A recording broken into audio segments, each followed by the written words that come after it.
श्री सच्चिदानंद सद्गुरु साईनाथ महाराज की जय। श्री साई सत्सरित पारायणम ஷிரடி சாயி பாபாவின் அற்புத வாழ்க்கையும் உபதேசங்களும் ஸ்ரீமத் சாயி ராமாயணம் என்றும் இந்த சாயி சத்சரிதம் அழைக்கப்படும். இப்பாராயணத்தின் பலன் பாபாவின் பாதங்களை பிடித்துக் கொண்டு எல்லா பக்தர்களின் சார்பாகவும் அவரிடம் ஒரு பிரார்த்தனை செய்ய வேண்டும் என்று என் மனதில் தோன்றுகிறது. இந்த புத்தகம் தினமும் படிப்பதற்காக எல்லாருடைய இல்லங்களிலும் இருக்க வேண்டும். ஏனெனில் இதை நியாயமாக பிரேமையுடன் பாராயணம் செய்பவரின் சங்கடங்கள் அனைத்தையும் இது விளக்கும். ரோகத்தால் பீடிக்கப்பட்டவர்கள் ஆரோக்கியம் பெறுவர், தரித்திரர்கள் செல்வர்கள் ஆவார்கள், சந்தேகங்களும் மனக்கோணல்களும் அகன்று உறுதியும் தெளிவும் பிறக்கும், தீனர்களும் வல்லமை பெறுவர். இக்காவியம் பரமாத்மா இழை கொண்டு நெய்யிடப்பட்டிருக்கிறது. ஸ்ரீ கிருஷ்ண பிரம்மத்தின் கதைகளால் நிரம்பி இருக்கிறது. பிரம்மமும் ஆத்மாவும் ஐக்கியமாவதால் ஏற்படும் ஆனந்தத்தால் அமிர்தம் போல் இனிக்கிறது. இதுவரை காணப்படாத வகையில் அத்வைத சித்தாந்தத்தின் ஆழமுடையதாகிறது. இந்த சச்சரித்திரமும் தினமும் செவிமடுக்கப்பட்டாலும் அல்லது பாராயணம் செய்யப்பட்டாலும் நியமமாக பாராயணம் செய்யப்பட்டாலும் சமர்த்த சாயியின் பக்தர்கள் சங்கடம் அனைத்தையும் நிவாரணம் செய்யும். செல்வத்தை விரும்புவர்கள் செல்வத்தை பெறுவர், தூய்மையான தினசரி நடவடிக்கைகளில் பூர்ணமான வெற்றி பெறுவர். பலன் இட்டைக்கு சமமாகத்தான் கிடைக்கும். ஏனெனில் பாவம் இல்லாத அனுபவம் ஏது. இந்த நூலை பயபக்தியுடன் படித்தால் சமர்த்த சாயி இன்முகம் காட்டி அஞ்ஞானத்தையும் தரித்திரத்தையும் அழிப்பார், ஞானத்தையும் செல்வத்தையும் அருளுவார். சித்தத்தை ஒருமுகப்படுத்தி நேவட்டையுடன் சத்சரிதத்தில் ஓர் அத்தியாயமாக தினமும் படிப்பவருக்கு அளவற்ற சுகம் விளையும். தமக்கு இதம் ஏற்பட வேண்டும் என்னும் சிந்தனை உள்ளவர் இக்காவியத்தை ஆசாரத்துடன் படிக்க வேண்டும். ஜென்மத்திற்கு பின் ஜென்மமாக அவர் சாயியின் உபகரணங்களை ஆனந்தம் நிரம்பியவராக நினைவு கொள்வார். உடலை சுத்தம் செய்து கொண்ட பின் பிரேமையுடனும் சிரத்தையுடனும் 7 நாட்களில் படித்து முடிப்பவரின் அதிர்ஷ்டம் வெறுக்கத்தக்க சூழ்நிலையும் சாந்தமடையும். அஞ்ஞானத்தால் மூடப்பட்டு சர்வசக்தி வாய்ந்த இறைவனையே மறந்தவர்களும் தீங்கினின்றும் மீட்கப்படுவார். சாயி சச்சரிதம் பாராயணத்துடன் செல்வோம். கடவுள் வாழ்த்துடன் ஆரம்பிப்போம். ஓம் ஸ்ரீ விநாயகனை போற்றி, ஸ்ரீ சரஸ்வதியை போற்றி, ஸ்ரீ குரு மகாராஜனை போற்றி, குலதெய்வதைக்கும் ஸ்ரீ சீதா ராமச்சந்திரனுக்கும் என்னுடைய பணிவான வணக்கங்கள். பூஜ்ய குரு ஸ்ரீ சாயிநாதனை பக்தியுடன் சாழ்த்தி வணங்குகிறேன். சான்றோர்கள் எந்த பணியை ஆரம்பிக்கும் போதும் அது விக்கினம் ஏதுமின்றி பரிபூர்ண வெற்றியாக முடிவடைய வேண்டி ரட்சிக்கும் தெய்வங்களை துதிப்பாடி வரம் வேண்டுவர். எல்லா தடைகளும் விளங்கி விரும்பிய பலனை அடைய வேண்டும் என்பதே அனைத்து தெய்வங்களுக்கும் மங்கள வாழ்த்து பாடுவதன் நோக்கமாகும். ஆகவே நாம் இப்பொழுது வளைந்த தும்பிக்கையை உடையவரும் எளியவர்களை காப்பவரும் ஆணை முகத்தவரும் 14 சாஸ்திரங்களுக்கு அதிபதியுமான கணபதியை முதலில் துதிபாடுவோம். 7 உலகங்களையும் வயிற்றில் அடக்கியதால் பெருவயிரின் என பெயர் பெற்றேன்.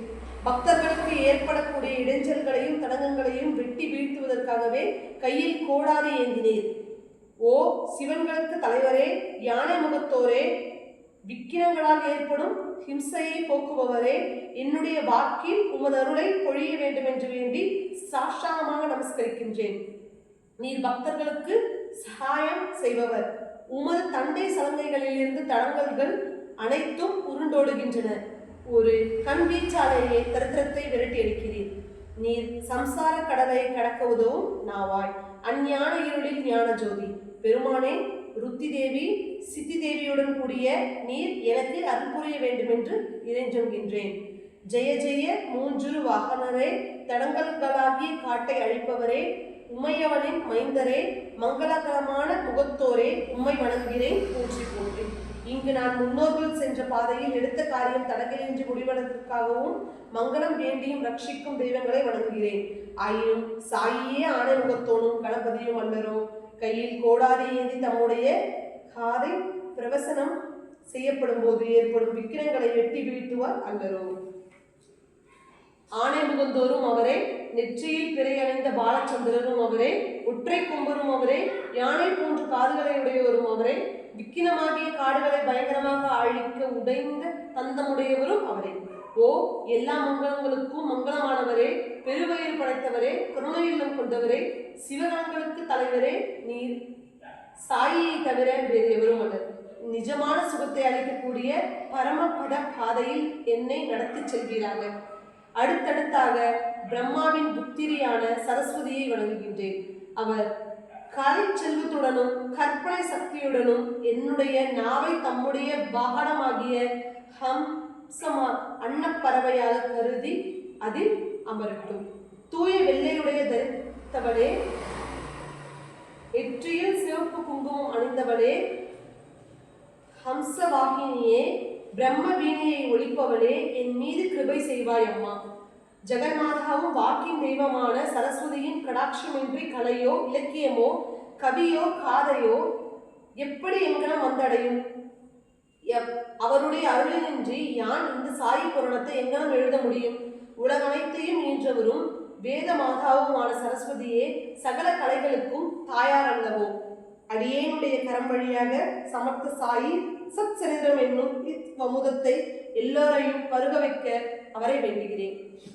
பகவதியும் சரஸ்வதியுமான சாயி ஓங்கார வீணையை கையிலேந்தி பக்தர்களை உத்தாரணம் செய்வதற்காக தம்முடைய வாழ்க்கை சரித்திரத்தை தாமே பாடுகிறார்களோ?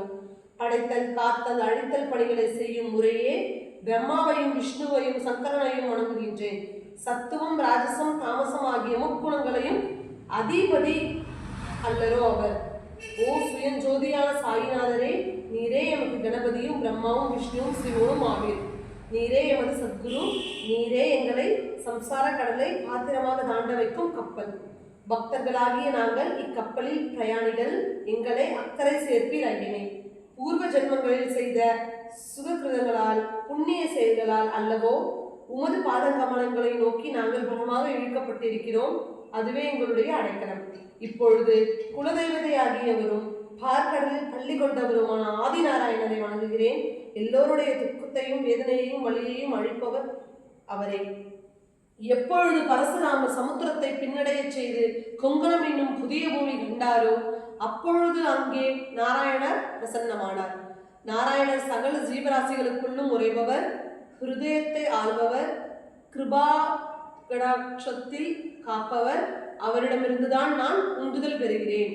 அடுத்தடுத்தாக என் குலத்தில் மூல புருஷரான ரிஷியை வணங்குகிறேன். பரசுராமர் சிறந்த யாகம் ஒன்றை நிறைவேற்றுவதற்காக இவரை வங்காளத்தில் இருந்து அழைத்து வந்தார்.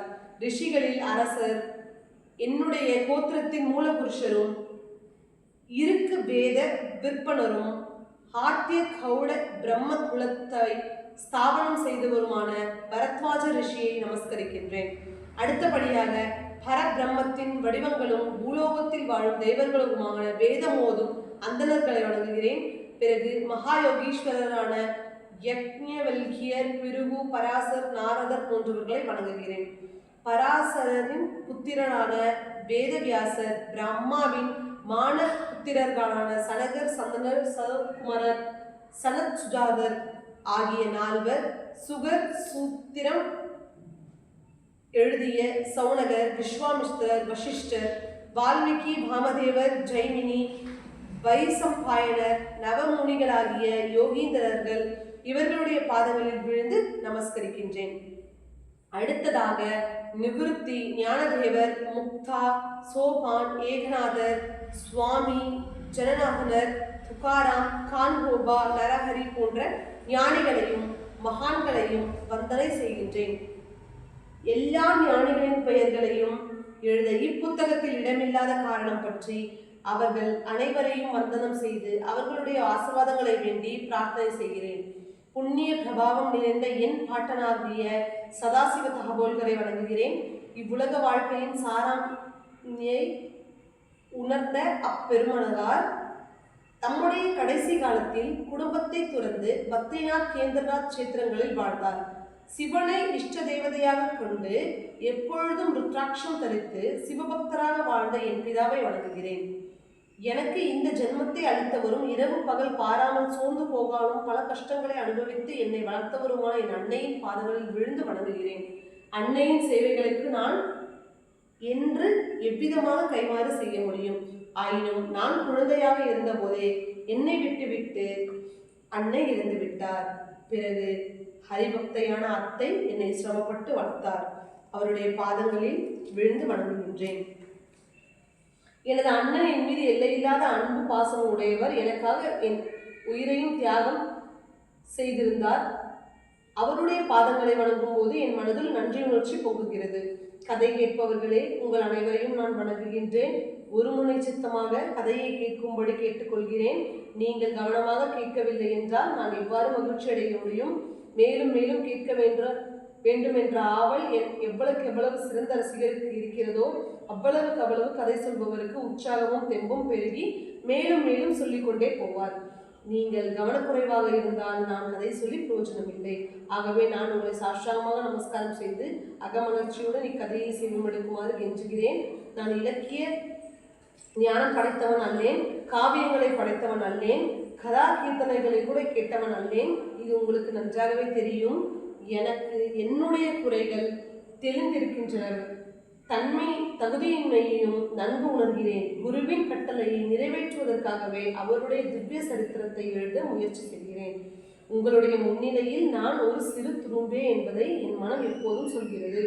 ஆயினும் குறைகள் எவ்வளவு இருப்பினும் கருணை கூர்ந்து என்னை ஏற்றுக்கொள்ளும்படி வேண்டுகிறேன். ஆகவே இப்பொழுது நாம் நமது சத்குருவை நினைப்போம். அவருடைய பாத கமலங்களை அன்புடனும் பக்தியுடனும் தொழுவோம். சகல ஞானங்களுக்கும் கற்பனை வளத்திற்கும் ஆதாரமான அவரை மனதாலும் சொல்லாலும் செயலாலும் சரணடைவோம். சாப்பிடும்போது இனிப்பு பண்டத்தை கடைசியில் தானே உண்கிறோம். அதுபோலவே குருவந்தனம் கடவுள் வாழ்த்து கடைசி பகுதியாக அமைகிறது. ஓ ஸ்ரீ சத்குரு சாய்நாதரே, நகரும் நகரா பொருட்களான இவ்வுலகின் ஒரே அடைக்கலமாகிய உமக்கு நமஸ்காரம். நீரே உங்களுடைய தயிரினால் இப்பிரபஞ்சத்தை சாசுவதாக ரட்சிக்கிறீர். பிரம்மாண்டம் என பிரசித்தி பெற்றது ஹிரண்ய கர்ப்பம். இதிலிருந்தே பூமியின் 7 தீவுகளும் 9 கண்டங்களும் மேல் உலகங்களும் கீழ் உலகங்களும் பிறந்திருக்கின்றன. பிரம்மாண்டத்தை சிருஷ்டி செய்வது மாயை, இதற்கே தோன்றாது என்னும் பெயர். சத்குரு மாயைக்கு அப்பால் வசிக்கிறார். சத்குருவினுடைய மகிமையை வர்ணிக்க முயன்று வேத சாஸ்திரங்கள் மௌனமாகிவிட்டன. யுக்தியும் வாதமும் இங்கே செல்லுபடியாகா என்பதை தெரிந்து கொள்ள வேண்டும். சத்குருவே, உமக்கு எதையுமே உபானமாக காட்ட இயலாது. ஏனெனில் உம்முடைய இயற்கையான குணத்தினால் எந்த பொருள் உபானமாக காட்டப்படுகிறதோ அதில் ஏற்கனவே உறைந்திருக்கிறீர். எப்பொருளின் மீது கண் பார்வை விழுந்தாலும் அது நீர் எடுத்துக்கொண்ட ஓர் உருவமே ஆகும். சமர்த்த சத்குரு சாய்நாதரே, நீர் கருணை கடல், அனைத்தையும் கடந்தவர், ஆதியும் அந்தமும் இல்லாதவர். எம்மை நீரே எனக்கு நன்கு அறிவீர். உமக்கு நமஸ்காரம் ஐயா. குருமார்களில் உத்தமமானவரே, நித்யானந்தமே, திருப்தி நிறைந்தவரே, சுய ஒளி படைத்தவரே, மங்களத்தின் இருப்பிடமே, ஆத்மராமரே, உமக்கு வணக்கம். தேவரீர் பெருமையை பாட இறங்கிவிட்டேன். வேதங்களும் மௌனம் சாதிக்கின்றன. என்னுடைய சொல்பமான ஞானம் உம்மை வருணிக்க எப்படி போதுமானதாக ஆகும்? கருணை பொக்கிஷமே, ஜெய ஜெய. கோதாவரி கரையில் நடனம் ஆடுபவரே, ஜெய ஜெய. பிரம்மாவும் விஷ்ணுவும் சிவனும் ஆகியவரே, ஜெய ஜெய. தத்தாத்திரேயின் அவதாரமாகிய உமக்கு நமஸ்காரம்.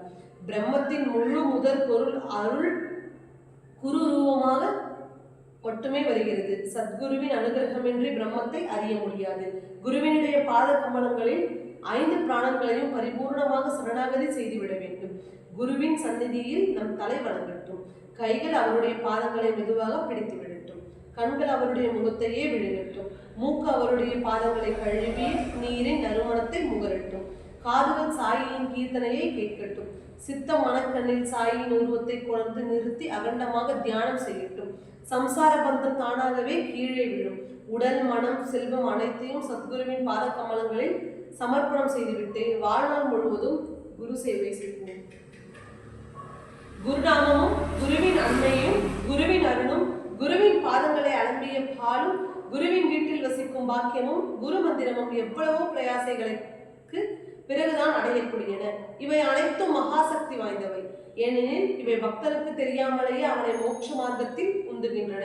ஒரு முகமாக பக்தி உண்மையை அபியாசம் செய்து பரீட்சை செய்து பார்த்தாகிவிட்டது. குருவின் சங்கம் கங்காஜலம். மனக்கமலங்களை எல்லாம் க்ஷண பொழுதில் சுத்தம் செய்து நம்மை நிர்மலமாக விடுகிறது. மனித மனதை விட சஞ்சலமுடையது வேறெதுவும் உண்டோ? இக்குரங்கையும் ஆடாது அசையாது ஹரியின் பாதங்களில் நிலைக்கும்படி குரு செய்து விடுகிறார். சத்குருவின் பாத கமலங்களுக்கு நாம் செய்யும் சேவையை வேதமும் சாஸ்திரமும் புராணமும் அவருடைய பாதங்களை நமஸ்கரிப்பதே யோகமும் யாகமும் தபமும் மற்றும் முக்தி மார்க்க சாதனைகள் அனைத்தும் ஆகும். சத்குருவின் பவித்திரமான நாமமே வேத சாஸ்திரம். சமர்த்த சாயி என்பதே நமது தாரக மந்திரம், அதுவே நமது எந்திரமும் தந்திரமும் ஆகும். பிரம்மம் ஒரே சத்தியம் என்ற நிஜமான நம்பிக்கையும் இந்த உலகம் ஒரு மாயை என்னும் இடையரா விழிப்புணர்வையும் சொந்த அனுபவத்திலேயே கண்டறியும் உயர்ந்த ஆன்மீக நிலைக்கு நிஜமான பக்தர்களை சாயி உயர்த்துகிறார். பரமாத்ம சுகம், பிரம்மானந்தம், பிரம்மத்துடன் ஐக்கியமாதல், ஆத்ம ஞானம் இவைகளை எல்லாம் வார்த்தை ஜாலமே. நமக்கு வேண்டியது கட்டுக்கடங்கிய மகிழ்ச்சியான மனநிலையே. எப்பொழுது இம்மனநிலை ஆழங்கொண்டு சாதகமாகிறதோ அப்பொழுது சுகமும் சாந்தியும் திருப்தியும் நம்மை வந்தடைகின்றன. இதுவே நம் வாழ்க்கையில் அடையக்கூடிய உன்னதமான நிலையாகும். சாயி ஆனந்தத்தின் சுரங்கம். அவர் பரிபூர்ண சமுத்திரம். உண்மையான சாயி பக்தன் பாக்கியசாலி ஆவான். பரமானந்தம் அவனுக்கு தேவையில்லை. சிவனும் சக்தியும் ஒன்றே, புருஷனும் பிரபுத்தியும் ஒன்றே, பிராணனும் அதனுடைய சட்டமும் ஓட்டமும் ஒன்றே, விளக்கும் அதன் ஒளியும் ஒன்றே. இரண்டாக நாம் கற்பனை செய்து கொள்கிறோம். இவை அனைத்தும் முழு முதற் பொருளின் பரிமாணங்களே. பிரம்மம் தனியாக இருப்பதை விரும்பவில்லை, பலவாக விரிவதையே நாடுகிறது என்கின்றன. வேதங்கள் விரும்பியும் நாடியும் பலவாக விரிவடைந்த போதிலும் அவை அனைத்தும் மறுபடியும் ஒரே பொருள் ஆகின்றன. சுத்தமான பிரம்ம நிலையை புருஷனும் இல்லை, பிரபுத்தியும் இல்லை. சூரியன் அஸ்தமிக்காத நிலையில் இரவேது பகலும் ஏது. சாயிபாபா குணங்கள் ஏதும் இல்லாதவர், குணங்களுக்கும் அப்பாற்பட்டவர். பக்தர்களின் மங்களத்துக்காக தூய நற்குணங்களுடன் ஓர் உருவம் ஏற்றுக்கொண்டவர். அவருடைய பாதார விதங்களை நான் முழு மனதோடு சரணடைகிறேன். சமர்த்த சாயை அடைக்கலமும் பாதுகாப்பும் வேண்டி சரணடைந்தவர்கள் எத்தனையோ தீங்கு கேடு நேராமல் தப்பித்துக் கொள்கிறார்கள். யானும் அந்த சுயநல தேவைக்காகவே அவருடைய பாதங்களை தாய் சாய்கிறேன். பக்தியின் பிரேமையை சுவைப்பதற்காகவும் அவர்களுடன் லீலைகள் புரிவதற்காகவும் உருவமற்ற ஒன்றேயான சாயி உருவத்தையும் பன்மையையும் ஏற்றுக்கொண்டார். அவருடைய அன்புக்கு நமஸ்காரம். எவர் எல்லா உயிர்களிலும் உரைகின்ற மெய்யுணர்வோ, எவர் எல்லா ஞானங்களுக்கும் ஆதாரமானவர்களோ, எவர் தம்மை அனைத்து சேதன பொருட்கள் மூலம் ஜட பொருட்கள் மூலமாகவும் வெளிப்படுத்துகிறார்களோ அந்த காருண்ய மூர்த்திக்கு வணங்குகின்றேன். ஓ குருராயா, ஓ ஆனந்த மூர்த்தியே, நீரே பாதையும் முடிவாக சென்றடையும் இடமும் ஆகும். நீரே நான் இளைப்பாறும் சோலை. ஏனெனில் உம்மால் தான் என்னை பீடிக்கும் துன்பங்களையும் வலியையும் சுகப்படுத்த முடியும். இப்பாசுரத்தை முடிக்கும் தருவாயில் இவ்வுயிரிலும் இறைவனே உரைகின்றான் என்பதும் நிருபமாக உயிரினங்கள் அனைத்தும் என்னை அருள் கூர்ந்து ஏற்றுக்கொள்ள வேண்டும் என்று என்றாடி வேண்டிக் கொள்கிறேன். எல்லா உயிர்களும் நீக்கமர நிறைந்து நின்று இருமை என்பதே இன்றி ஒன்றேயாக நிற்கும் முழு முதற் பொருள் மகிழ்ச்சியடையும் வகையில் எல்லா உயிரினங்களுக்கும் வணக்கம் செலுத்துகின்றேன். ஒரு சாதனையின் ஆரம்பத்தில் முடிவிலும் வழக்கமாக பாடப்படும் துதிப்பாடலை இத்துடன் நிறைவு செய்கிறேன். இதுவே இக்காவியத்தின் கடவுள் வாழ்த்தும் ஞானியர் வாழ்த்தும் ஆகும். இப்பொழுது இக்காவியத்தின் முக்கிய பிரயோஜனம் என்ன என்பதை நிவேதனம் செய்கிறேன். சாயி கிருபை கூர்ந்து எனக்கு என்று அனுகிரகம் செய்தாரோ அன்றிலிருந்து இரவு பகலாக அவரையே நினைத்துக் கொண்டிருக்கிறேன். அதுவே பிறவி பயத்தை அழித்துவிடும். இனி எனக்கு ஜபம் வேறும் இல்லை, தமமும் வேறும் ஏதும் இல்லை. சாயியின் சுத்த ஸ்வரூபத்தை சகுண ரூபத்தையும் நான் பார்க்கிறேன். சாயியின் முகத்தை நினைத்து பார்த்தால் பசி தாகம் அனைத்தும் மறந்து போகின்றன. இதற்கு நிகரான சுகம் ஏதும் உண்டோ? வாழ்க்கையின் சோதனைகளும் வேதனைகளும் மறந்தே போகின்றன. பாபாவின் நயன்களுக்கும் பார்க்கும் போதும் என்னையே மறந்து விடுகின்றன. உள்ளிருந்து பிரேமை பொங்குவதால் மனம் சொல்லென்ன மகிழ்ச்சியில் ஆழ்ந்து போகிறது. என்னை பொறுத்தவரை கர்மமும் தர்மமும் சாஸ்திரங்களும் புராணங்களும் அனுஷ்டானங்களும் யோகமும் யாகமும் தவமும் தீர்த்த யாத்திரையும் அனைத்தையும் பாபாவின் திருவடிகளே. குருவாகிய பரிமாணம் சிரத்தையுடனும் மன உறுதியுடனும் வேரூன்றும் போது நிச்சலமான சாந்தியை கொள்கிறது. இது கர்மானுபந்தத்தினால் விளைந்தது. சாயி பாதங்களின் மேல் என்னுடைய அபிமானம் ஓங்கியது. பாதங்களின் மறைமுகமான சக்தியை நான் அனுபவித்தேன். இந்த சக்தியை யான் எவ்விதம் வர்ணிப்பேன்? இந்த சக்திய பக்தியை பெருகச் செய்து சாயி பாதங்களின் மேல் பற்றுதலையும் ஓங்கச் செய்கிறது. இப்பற்று உலக வாழ்க்கையில் உழன்று கொண்டிருக்கும் போதே பற்றற்ற நிலையை வளர்த்து ஆனந்தம் அளிக்கிறது. பக்தி யோகத்தில் பல சம்பிரதாயங்களில் பல மார்க்கங்கள் விவரிக்கப்பட்டிருக்கின்றன. சுருக்கமாகவும் மிகுந்த கவனத்துடனும் இம்மார்க்கங்களுடைய தனிப்பண்புகளை விவரிக்கிறேன். வேத சாஸ்திர விற்பனர்களான தன்னை அறிந்த முனிவர்கள் இடைவிடாத நான் யார் சிந்தனையே பக்தியின் முக்கியமான லட்சணம் என்று செப்புகிறார்கள். பராசரின் புத்திரரான வேத வியாச மகரிஷி பூஜை செய்து இறைவன் மீது அன்பு செலுத்தும் வழியை வகுத்தார். இதற்கு அர்ச்சன பக்தி என்று பெயர். முதலில் பாரிஜாதம் போன்ற மனமுள்ள பூக்களை தோட்டத்திலிருந்து குருவின் பரிதிக்காக பறித்து கொண்டு வர வேண்டும். குருவின் வீட்டு வாயில் முற்றம் சுத்தம் பெருக்கப்பட்டு கழுவப்பட்ட பின் சாணத்தால் மெழுகப்பட வேண்டும். அதன் பிறகு ஸ்நானம் செய்துவிட்டு சந்தியாவந்தனம் செய்ய வேண்டும். பிறகு சந்தனம் அரைக்கப்பட வேண்டும். தேவதைகளுக்கும் குருவுக்கும் பஞ்சாமிர்த அபிஷேகம் செய்த பிறகு சந்தனமிடப்பட வேண்டும். தீப தூப ஆராதனைகள் செய்யப்பட வேண்டும். அதன் பிறகு படையல் சமர்ப்பித்துவிட்டு பூஜை முடிவுற்றதன் அறிகுறியாக ஆரத்தி காட்டப்பட வேண்டும். ஈரனைத்தையும் அன்புடனும் ஈடுபாடுடனும் செய்வது அர்ச்சன பக்தி என்று பெயர் பெறுகிறது. சித்தமிசை குடிகொண்ட தூய வடிவான தெய்வத்தை பூஜை செய்ய வேண்டும். விக்கிரகத்தால் ஆவரணம் செய்த பின்பே பூஜையை ஆரம்பிக்க வேண்டும். பூஜை முடிந்த பிறகு செய்வதை விக்கிரகத்திலிருந்து இறங்கி நம்முடைய இருதயத்தில் ஏற்றிவிட வேண்டும். இப்பொழுது காக்காச்சாரியார் உபதேசித்த சம்பிரயாத தெரிந்து கொள்ளுங்கள். இந்த மார்க்கத்தில் இறைவனுடைய கலியா குணங்களை லீலைகளையும் பாடுவதால் மனம் ஹரிகீர்த்தனம் செய்யும் ஆனந்தத்தில் மூழ்கி போகிறது. நான் யார் சிந்தனை செய்து கொண்டும் ஹரிகதை கீர்த்தனங்களை பாடியும் கேட்டும் சாஸ்திர விதிகளின்படி வாழ்க்கை நடத்துதல் சாண்டில்ய முனிவர் கூறிய முறையாகும். ஆன்மீக மார்க்கத்தில் முன்னேற விரும்புபவர்கள் வேத நெறியின்படி வாழ்க்கை நடத்துவர். பாதகம் விளைவிக்கும் என்னும் காரணத்தால் வேதங்களில் விதிக்கப்படாதவைகளையும் வேதங்களால் விலக்கி வைக்கப்பட்டவைகளையும் ஒதுக்கியே அவர்கள் வாழ்வர். மனதிலிருந்து அகந்தை முழுமையமாகிய வெளியேறிய பிறகு காரியங்களை செய்பவனும் நான் இல்லை, பலனை அனுபவிப்பனும் நான் இல்லை என்கிற நிலையை அடைந்த பிறகுதான் எல்லாம் இறைவனுக்கே அர்ப்பணம் என்றும் யோகம் பிறக்கிறது. இம்மனநிலையில் செயல் புரிந்து கொண்டே வந்தால் கர்ம பந்தங்களிலிருந்து விடுதலை கிடைத்து விடுகிறது. யாராலும் கர்மாவை விட்டுவிட முடியாது. விட்டுவிட வேண்டியது நான் தான், செயல் புரியோன் என்னும் அகந்தை தான். முல்லை முள்ளால் எடுப்பது போல் கர்மாவை செய்துதான் கர்மாவிலிருந்து விடுபட வேண்டும். ஆத்ம ஞானம் பிறந்துவிட்டால் கர்மா தானாகவே விலகி விழுந்துவிடும். கர்ம பலன்களின் மேலுள்ள ஆசையை துறந்து விடுவதுதான் பற்று பதிப்பிலுள்ள ரகசியமாகும். தினமும் செய்யப்பட வேண்டிய வழிபாடுகளை விசேஷமாக செய்யப்பட வேண்டிய கிரியையும் சடங்குகளையும் செய்வதே சுத்தமான ஸ்வதர்மம் ஆகும். செயல்கள் அனைத்தையும் இறைவனுக்கே அர்ப்பணம் செய்துவிட வேண்டும். க்ஷண நேரத்தில் அனைத்தையும் மறந்துவிட வேண்டும். மனம் பற்றற்று இருக்க வேண்டும். நாரத முனி சொன்ன பக்தி மார்க்கத்தின் குணாதிசயங்கள் இவையே. இவ்வாறு பக்தியின் லட்சணங்கள் விதவிதமாக சொல்லப்பட்டிருக்கின்றன. நம்மை பொறுத்தவரை குருவின் திவ்ய சரித்திரத்தை பாராயணம் செய்வதன் மூலமே சுழல்கள் நிறைந்த சம்சார கடலை சிறிதும் பாதமில்லாமல் கடப்போமாக. எனக்கும் குருவின் சரித்திரத்தை கேட்பதில் ஆவல் ஏற்பட்டு அதுவே காதலாக மாறி இத்தேடலில் ஆழமாக மூழ்கிவிட்டேன். அனுபவபூர்வமான நிஜமான நிகழ்ச்சிகளுமான இக்கதைகளை ஒரு கதை தொகுப்பு நூலாக எழுத வேண்டும் என்று எனக்கு தோன்றியது. ஒரு முறை நான் ஷிர்டியில் இருந்தபோது பாபாவை தரிசனம் செய்வதற்காக மசூதிக்கு சென்றிருந்தேன். பாபா கோதுமை மாவு அரைத்துக் கொண்டிருப்பதை பார்த்து மிகுந்த ஆச்சரியம் அடைந்தேன். முதலில் இக்கதையை சொல்கிறேன், சாவதானமாக கேளுங்கள். பிறகு இந்நிகழ்ச்சியில் சாயியின் சரித்திரத்தை எழுத வேண்டும் என்ற எண்ணம் எவ்வாறு என் மனதில் எழுந்தது என்பதையும் கேளுங்கள்.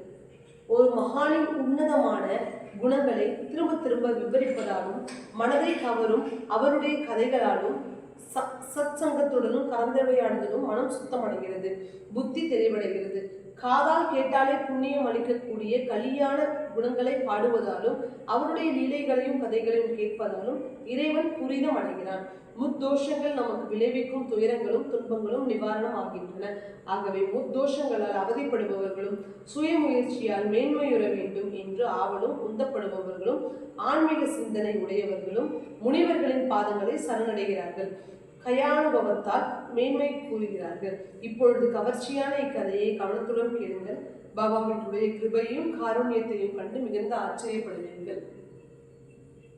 ஒரு நாள் காலையில் பல் தேய்த்து முகம் கழுவிய பின் பாபா மாவு அரைப்பதற்காக எந்திரத்தின் அருகே உட்கார்ந்தார். கூடையை கையில் எடுத்துக்கொண்டு கோதுமை மூட்டை அருகில் சென்று முழு படிகளாக கோதுமையை எடுத்து கூடையில் போட்டுக்கொண்டார். ஒரு காலி சாக்கு பையை தரையில் விரித்து மாவு அரைக்கும் எந்திரத்தை அதன் மேல் வைத்து அரைக்கும் போது அச்சு ஆடி போகாத வகையில் அச்சை அடுத்தி இருக்கினார். கப்னியின் கைகளை மடித்து விட்டு கொண்டு தரையில் படாதவாறு மடக்கி விட்டு கொண்டு மாவு அரைக்கும் எந்திரத்தின் அருகில் உட்கார்ந்தார். எதையும் தமக்கென்று எடுத்துக் கொள்ளாதவரும் ஒரு பைசாவும் கையில் இல்லாத ஏழையுமான உலகில் சஞ்சலங்கள் எதற்கு என்று குழப்பமடைந்த நான், இது என்ன கோதுமை மாவு அரைக்க வேண்டும் என்ற பைத்தியக்கார எண்ணம் என்று நினைத்தேன். இருப்பினும் தலையை குனிந்து கொண்டு கெட்டியாக அச்சை பிடித்து கொண்டு பாபா எந்திரத்தை சுழற்சி கொண்டே இருந்தார். அவர் தம்முடைய கைகளாலேயே அரைத்தது கோதுமையை என்ற எல்லாருடைய வெறுப்புணர்ச்சியையும் பகை உணர்ச்சியையும் தான். அநேக மகான்களை ஏற்கனவே பார்த்திருக்கிறேன். எந்திரத்தில் மாவு அரைப்பவர் இனி இவர் ஒருவர் தான். மாவு அரைப்பது அவருக்கு என்ன மகிழ்ச்சியை அளிக்க முடியும்? அவருடைய குதூகலம் அவருக்கு தான் தெரியும். மக்கள் அவரை ஆச்சரியத்துடன் பார்த்தனை தவிர என்ன செய்கிறார் என்று வினவ ஒருவருக்கும் தைரியம் இல்லை. இச்செய்தி கிராமத்தில் பல ஆண்களும் பெண்களும் ஓடி வந்தனர். பெண்கள் மூச்சிறைக்க ஓடி வந்தனர். அவர்களில் 4 தவதவென்று மசூதியின் படிகளில் ஏறி வந்து பாபாவின் கையை பிடித்து பலவந்தமாக இழுத்துவிட்டு எந்திரத்தின் அச்சை பிடித்துக் கொண்டனர். பாபா அவர்களுடன் சச்சரவு செய்தார். ஆனால் அவர்கள் அதை அசட்டை செய்துவிட்டு உடனே மாவை அரைக்க ஆரம்பித்தனர். மாவு அரைத்து கொண்டே பாபாவின் பெருமைகளை அற்புதமான நிலைகளையும் பாடினர். அவருடைய உண்மையான பாசம் மனதை தொட்டவுடன் மென்மைக்கும் அன்பிற்கும் இடமளித்துவிட்டு பாபாவின் பொய்க்கோபம் மறைந்தது. சகிப்புத்தன்மையும் அகமலர்ச்சியையும் புன்னகையாக உருவெடுத்து முகத்தில் மலர்ந்தது. 4 சேர் கோதுமையையும் முழுமையாக அரைக்கப்பட்டது. கூடை காலியாகிவிட்டது. பெண்கள் மனதில் எண்ணங்களும் யுகங்களும் அதிக வேகமாக ஓட ஆரம்பித்தன. பாபா தமக்கென ரொட்டி செய்து கொள்வதில்லை, பிச்சை எடுத்து ஜீவனம் செய்கிறார். இவ்வளவு மாவையும் எடுத்துக்கொண்டு என்ன செய்ய போகிறார் என்று மனதுள்ளே வாதம் ஓடியது. அவருக்கு மனைவியோ பிள்ளை குட்டியோ வீடு வாசல் அடுப்பு துடுப்பு சட்டி பானை எதுவும் இல்லை. தனியாகவும் வாழ்கிறார். எதற்காக அவருக்கு இவ்வளவு மாவு தேவைப்படுகிறது? ஒரு பெண்மணி சொன்னார், ஓ பாபா, கருணை உருவானவரே, இந்த கண்ணாமூச்சி எல்லாம் நமக்காகவே. வேண்டுமானால் பாருங்கள், இந்த மாவையெல்லாம் இப்போது நமக்கு கொடுத்து விடுவார். இப்பொழுது அவர் நமக்கு ஆளுக்கு என்று இந்த மாவை 4 பங்குகளாக பிரித்து விட போகிறார். அவர்கள் மனக்கோட்டை கட்ட ஆரம்பித்தனர். பாபாவினுடைய விளையாட்டு பாபாவுக்கு தான் புரியும். எந்த முடிவிற்காக எதை ஆரம்பிக்கிறார் என்பது எவராலும் கண்டுபிடிக்க இயலாது. நிலைமை இவ்வாறு இருப்பினும் அவர்களுடைய பேராசை மாவை கொள்ளை எடுத்துக்கொண்டு போய்விடலாம் என தூண்டியது. கோதுமை முழுவதும் அரைத்து முடித்ததும் மாவு பரப்பப்பட்டது. எந்திரம் சுவரின் மீது சாத்தி வைக்கப்பட்டது. வீட்டிற்கு எடுத்துக்கொண்டு போவதற்கு தயாராக மாவு பூராவும் குடியில் நிரப்பப்பட்டது. இதுவரை பாபா ஒரு வார்த்தையும் பேசவில்லை. ஆனால் அவர்கள் மொத்த மாவையும் 4 பாகங்களாக பிரிக்க ஆரம்பித்த போது பாபா என்ன சொன்னார் என்பதை கேளுங்கள். உங்களுக்கு பைத்தியம் பிடித்து விட்டதா? மாவை எங்கே எடுத்துக்கொண்டு போகிறீர்கள்? உங்கள் அப்பன் வீட்டு சொத்தை எடுத்துக்கொண்டு போகிறீர்கள். உடனே கிராம எல்லைக்கு சென்று ஓடையின் கரையில் இந்த மாவு அனைத்தையும் கொட்டிவிட்டு வாருங்கள். எல்லாம் தண்ட சோறு தின்னு வந்தவர்கள். என்னை கொள்ளையடிக்க எப்படி ஓடி வந்திருக்கிறார்கள்? அது என்ன, நான் கடன் வாங்கின கோதுமை என்ன? நீங்கள் இப்போது மாவுக்கு சொந்தம் கொண்டாடுகிறீர்கள். பெண்கள் அனைவரும் உள்ளுக்குள் பொறுமிக்கொண்டு அதே சமயம் தங்களுடைய பேராசையை உணர்ந்து தலைகுனிந்து நிலை கொள்ளாமல் தங்களுக்குள்ளேயே குசு என்று ரகசியம் பேசிக்கொண்டனர். இது எப்படி இருப்பினும் ஆணையிடப்பட்டவாறு கிராமத்தின் நிலையை நோக்கி கிளம்பினர். முதலில் பாபாவின் நோக்கம் என்ன என்பதை எவரும் புரிந்து கொள்ளவில்லை. காரண காரிய சம்பந்தம் ஒருவருக்குமே விளங்காதது போன்றுதான் இருந்தது. பொறுமையுடன் காத்திருந்த பாபாவின் அற்புதமான செயலை புரிந்து கொள்ளும் பலனை அளித்தது. நான் பாபா ஏன் இவ்வாறு செய்தார் என்று ஜனங்களை பின்னர் கேட்டேன். இச்செயலால் கிராமத்திலிருந்து காலராவை பாபா முழுமையாக விரட்டி விட்டார் என்று சொன்னார்கள். பாபா அரைத்தது கோதுமையை அன்று, காலரா கொள்ளை நோயை எந்திரத்திலிட்டு அரைத்திருக்கிறார். பிறகு கரகரவென்று அரைக்கப்பட்ட மாவை கிராமத்தின் எல்லையில் இருந்த ஓடைக்கரையில் கொட்டிவிட்டு வரும்படி செய்தார். மாவை கொட்டிய நாளில் இருந்து கொள்ளை நோய் பின்வாங்க மறைந்துவிட்டது. கிராமத்தினுடைய துரதிருஷ்டமான நாளில் முடிவுக்கு வந்தனர். இதுவே பாபாவின் கைவினை. காலரா கொள்ளை நோய் கிராமத்தில் எப்படியோ புகுந்துவிட்டது. அதை எதிர்க்க பாபா உபயோகித்த சூக்குமமான வைத்தியம் இதுவே. காலரா ஒழிக்கப்பட்டது. கிராமத்தில் மறுபடியும் அமைதி நிலவியது. பாபா எந்திரத்தில் மாவு அரைத்த காட்சி என் ஜீவனிலேயே ஆச்சரியத்திலும் வியப்பிலும் கலந்த மரியாதையும் நிரப்பியது. இந்நிகழ்ச்சியின் காரணத்தையும் காரியத்தையும் எவ்வாறு சம்பந்தப்படுத்துவது? கோதுமைக்கும் காலராவுக்கும் என்ன தொடர்பு இருக்க முடியும்? கற்பனைக்கும் எட்டாத விஷயமாக இருக்கிறது. இதை பற்றி கட்டாயம் ஒரு புத்தகம் எழுத வேண்டும் என்று எண்ணமே என்னுள் எழுந்தது. என் மனம் பூர்ணமாக திருப்தியடையும் வரையில் பாபாவின் அழகான வாழ்க்கை சரித்திரத்தை பாட வேண்டும் என்ற பலமான உந்துதல் எழுந்தபோதே ஆழ்கடலில் பொங்கும் அலைகளைப் போல என்னுள்ளே அன்பு எழும்பியது. கடவுள் வாழ்த்து இங்கு முடிவடைகிறது. மகான்களுக்கும் இஷ்டமித்திர பந்தங்களுக்கும் நமஸ்காரமும் முடிகிறது. குருவந்தனமோ அகண்டம். ஹேமந்த் சாய்நாதனின் பாத கமலங்களை சரணடைகிறேன். இக்காவியம் யாருக்காக எழுதப்பட்டது என்பதையும் பிரயோஜனம் என்ன என்பதையும் இவ்விரண்டிற்கும் உள்ள சம்பந்தம் என்றையும் அடுத்த அத்தியாயத்தில் எவ்வளவு திறமையுடன் விளக்க முடியுமோ அவ்வளவு திறமையுடன் விளக்குகிறேன். ஆஸ்வாசமாக கேளுங்கள். வாசகர்களுக்கும் தமக்கும் நன்மை அளிக்கக்கூடிய இந்த சாய் சச்சரித்திரம் இயற்றிய ஹேமந்த் என்பவர் யார் என்பதை பிறகு விளக்குகிறேன். எல்லோருக்கும் சேவம் உண்டாகட்டும். ஞானிகளாலும் சான்றோர்களாலும் உணர்வூட்டப்பட்ட சாய் பக்தன் ஹேமந்த் பந்தால் இயற்றப்பட்ட ஸ்ரீ சமர்த்த சாய் சச்சரிதம் என்னும் காவியம் கடவுள் வாழ்த்து என்னும் முதலாவது அத்தியாயம் ஊட்டும். ஸ்ரீ சத்குரு சாய்நாதருக்கு அர்ப்பணம் உண்டாகட்டும். श्री शिरडी फकीर साईनाथ महाराज की जय।